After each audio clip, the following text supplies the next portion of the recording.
இந்த கேள்வி. சரி. அதற்கு இந்த y சமன் x வர்க்கம் sin 3 அதற்குரிய பரவளை வரைப வரைந்துட்டோம். இதுல வந்து நமக்கு 4 கேள்விகள் கேட்கப்பட்டிருக்கு. முதலாவது கேள்வி இழிவு வளையா உயர்வு வளையா? சரி. இதற்குரிய விடை எப்படி எழுதலாம்னா பாருங்க, இழிவு வளைனா என்னன்னா இப்படியே பெருமானங்கள் குறிஞ்சுக்கிட்டே போனுச்சுன்னா இது இழிவு. சரியா? பார்க்கவே தெரியுதானே? இது வந்து ஒரு குறைந்து செல்லும் வலை.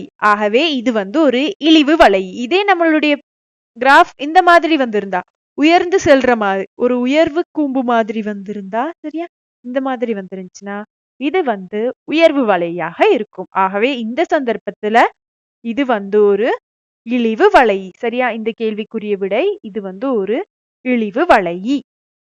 இதுதான் முதலாவது இழிவு வலை.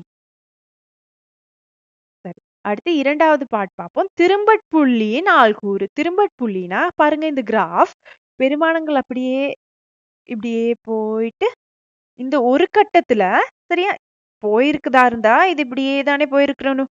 ஆனா பாருங்க, இங்கே வந்து பெருமானங்கள் அப்படியே நின்னு அப்படியே திரும்பி எதிர்பக்கத்துக்கு மாறுது. சரியா?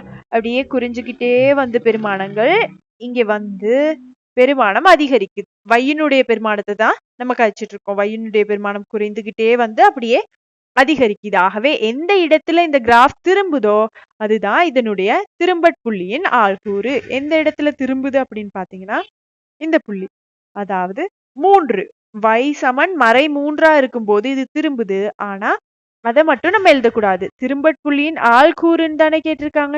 திரும்பட் புள்ளியின் ஆள்கூறு அப்படின்னா நம்ம என்ன எழுதணும் அப்படின்னு பாத்தீங்கன்னா இந்த இடத்தினுடைய ஆள்கூறு.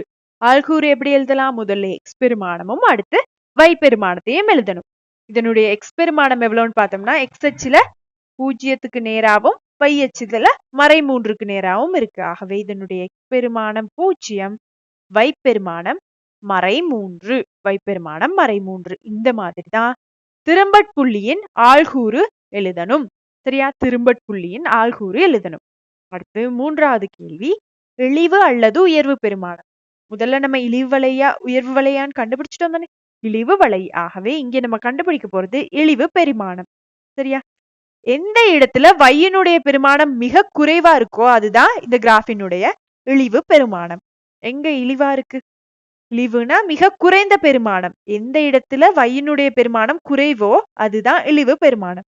பாத்தீங்கன்னா இங்க இருக்கும்போது வைண்ட பெருமானம் 6, 5, 4, 3 இந்த மாதிரி குறைந்துகிட்டே வந்து ரொம்ப மினிமம் எது ரொம்ப குறைந்த பெருமானமோ அதுதான் இழிவு பெருமானம். அதனுடைய பெருமானம் y சமன் மறை 3 இருக்கும். சரியா? இங்க ஆள்கூறு எழுத தேவையில்ல, பெருமானம் மட்டும் எழுதுனீங்கன்னா போதும். ஏன்னா திரும்பட் புள்ளியின் ஆள்கூறுன்னு கேட்டாதான் 0, மறை 3ன்னு எழுதி காட்டணும். இங்க வந்து இழிவு பெருமானம் மட்டும் தானே கேட்டிருக்காங்க. இழிவு பெருமானம் இப்போ y சமன் மறை 3 அப்படின்ற சந்தர்ப்பத்துல இந்த கிராஃபினுடைய இழிவு பெருமானம்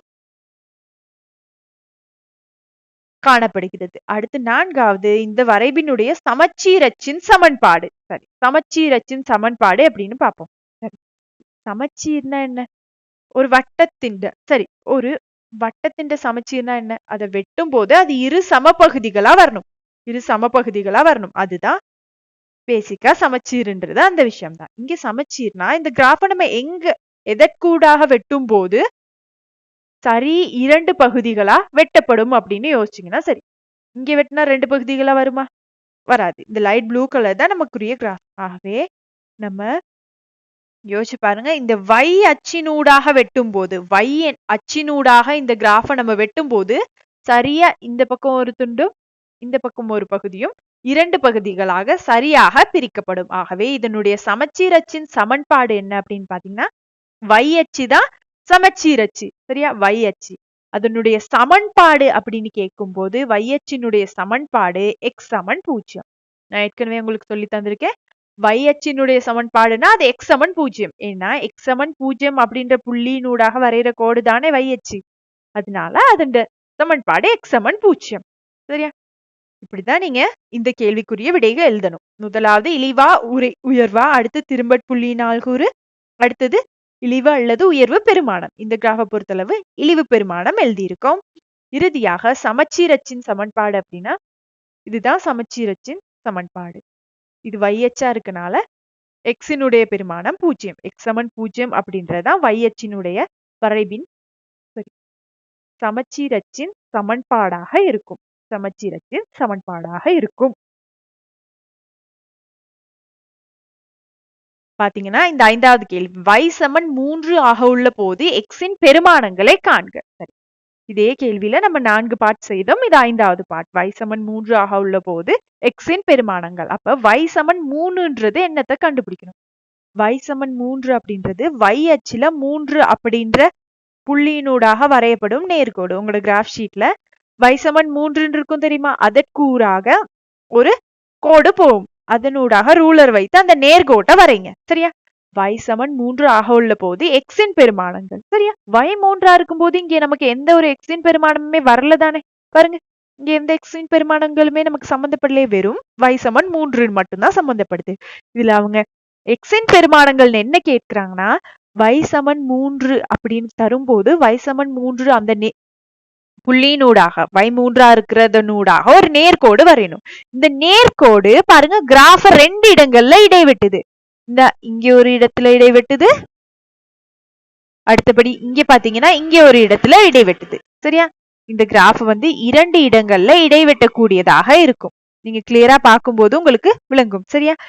இந்த y சமன் 3னூடாக நம்ம வரைகிற நேர்கோடானது இந்த கிராஃப 2 இடங்கள்ல இடைவெட்டும். அதுதான் எக்ஸினுடைய பெருமானங்கள். சரியா? இடைவெட்டும் போது அங்கு வரக்கூடிய எக்ஸினுடைய பெருமானங்கள் தான் இந்த கேள்வியில கேட்டிருக்காங்க. y சமன் 3 ஆக உள்ள போது எக்ஸின் பெருமானங்கள்னு இதைதான் கேட்டிருக்காங்க. சரி, y சமன் 3னூடாக ஒரு நேர்கோடு வரைந்துட்டோமா? அது நம்ம ஆல்ரெடி வரைந்திருக்க இந்த வளைய 2 இடங்கள்ல இடைவெட்டுது தானே. இடைவெற்றுற புள்ளியை, சரியா, இடைவெற்றுற புள்ளியில இருந்து என்ன செய்யணும்னா அதற்கு நேரா உள்ள எக்ஸின் பெருமானத்தை கண்டுபிடிக்கணும். புள்ளிக்கோட்டினூடாக இணைந்து அதனுடைய எக்ஸின் பெருமானத்தை கண்டுபிடிக்கணும். சரி, இந்த படத்துக்கு நீங்க கிராஃப் ஷீட்ல பாத்தீங்கன்னா உங்களோட பெருமானம் சரியா விளங்கும். அது கிட்டத்தட்ட எக்ஸுக்கு என்ன பெருமானம் வரும் அப்படின்னு பாத்தீங்கன்னா இங்க நிக்கல மறை 2.4. சரியா? கிட்டத்தட்ட எக்ஸினுடைய பெருமானம் மறை 2.4ன்னு வரும். இன்னொரு பெருமானமும் வரும். சரியா? எக்ஸின் பெருமானங்களை காண்க பன்மையில கேட்டிருக்காங்க. ஆக எக்ஸுக்கு ஒரு பெருமானம் மட்டும் இல்ல, எக்ஸுக்கு 2 பெருமானங்கள் வரும். இந்த இடத்துல, அதாவது இந்த இடத்துல இடைவெட்டும் போது மறை 2.4 அப்படின்னு வரும். இன்னொரு இடத்துலயும் வரைபு இடைவெட்டுது தானே. அந்த பெருமானத்தை நீங்க உங்க பேப்பர்ல பாத்தீங்கன்னா அது கிட்டத்தட்ட நேர் 2.4 வரும். சரியா? கரெக்டா அந்த பெருமானத்தை கண்டுபிடிக்கணும் அப்படின்னு இல்ல, ஒவ்வொருத்தருக்கும் அந்த பெருமானங்கள் உங்க கிராஃபின் படி வித்தியாசப்படலாம். கிட்டத்தட்ட 2.4 இருந்து 2.6க்குள்ள எந்த ஒரு பெருமானமுமே வரலாம். ரொம்ப வித்தியாசப்பட முடியாது. கிட்டத்தட்ட 0.2 அந்த அளவுக்கு அந்த பெருமானங்கள்ல ஒரு சின்ன மாற்றம் ஏற்படலாம். சரியா? என்ன செய்திருக்கோம்? y சமன் 3னூடாக ஒரு கோடு வரைகிறோம். சரியா? அப்போ எக்ஸின் பெருமானம், அப்ப எக்ஸ் அது கிராஃபை இடைவெற்ற 2 புள்ளிகளினுடைய எக்ஸ் பெருமானங்களை கண்டுபிடித்து எழுதுனீங்கன்னா சரி. ஒண்ணு மறையில வருது, இன்னொன்னு நேர்ல வருது. இப்படிதான் இந்த மாதிரி கேள்விகள் செய்யலாம்.